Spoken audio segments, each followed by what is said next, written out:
together prominent activists, journalists, and academics. The two-day event is run by Kadın, a Turkish non-profit organization, and President Recep Tayyip Erdogan is delivering the opening address. So for more, we can join our TRT World producer, Adeshwa Josh, who is live at the Kadın Women's Conference. There she is. Hi, Adeshwa.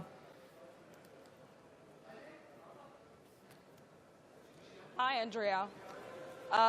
A lot has been discussed here about women at this conference, and it couldn't be more timely. The theme itself couldn't be more timely in an era of the Me Too movement, where people around the world have been showing solidarity for women's issues and women's rights. Only this time, Turkey is taking it a step further to talk about family empowerment and domestic violence. Here, the debate has been so much about domestic violence, and it is not a local issue, it's a global issue. According to the United Nations, 35% of women have been exposed to some sort of violence or the other. But here in Turkey in 2012, the parliament passed a law to protect and prevent women from experiencing domestic violence. And experts say that that law has driven down the prevalence of domestic violence considerably. But if you listen to President Erdogan's speech, he clearly understands that there are outstanding issues that form the basis of the conversations in this conference. He mentioned there that he wants gender equality, but one that is rooted in Turkish culture and history.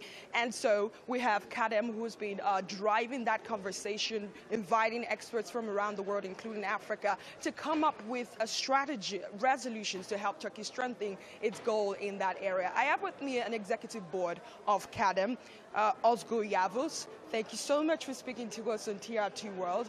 My first question to you is, how important is it for Turkey to have this conversation around family empowerment and domestic violence at a national level at this time in the history of this country?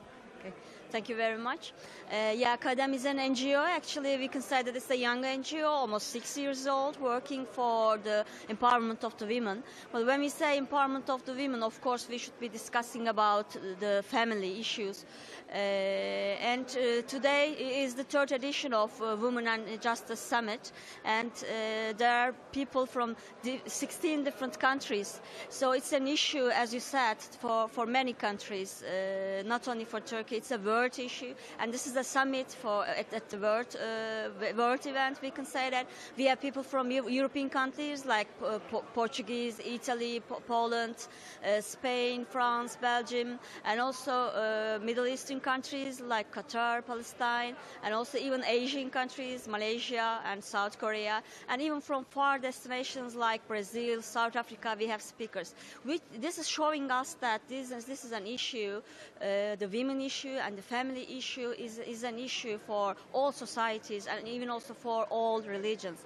And in Turkey, especially in the last 15 years, our governments has always had trying to introduce betterment policies for a better work-life and family life balance to create us. So they had always supported policies, social policies, to create such a better environment for that.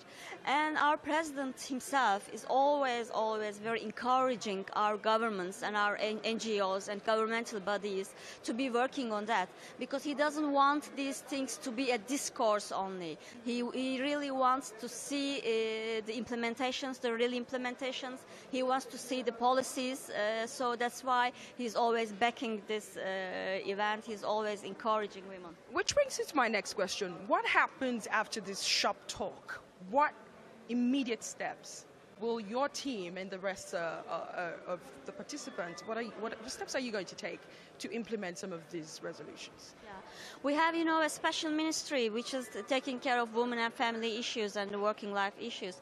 They have introduced too many new improvements to making the working life easier for women. And also another topic for them to discuss and to fight with is actually the domestic violence. When we say domestic violence, it's not only against women, but also it's against children, which is a serious issue.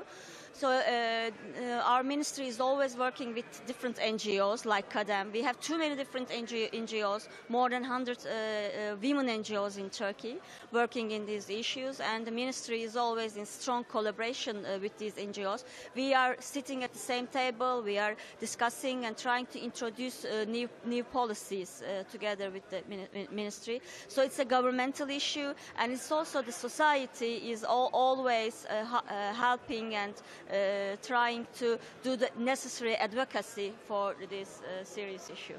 Özgül, Yavuz, thank you so much. So basically, this conversation is no longer taking place among friends in bathroom. It's now become a national issue, a national conversation, and it's coming at a pivotal time. President Erdogan mentioned that gender equality is a Turkish cultural thing, and he's in support, and he's going to make sure that this conversation is sustained and proper implementations are put in place. Back to you, Andrea. Okay, Adeshwa, thank you so much for that.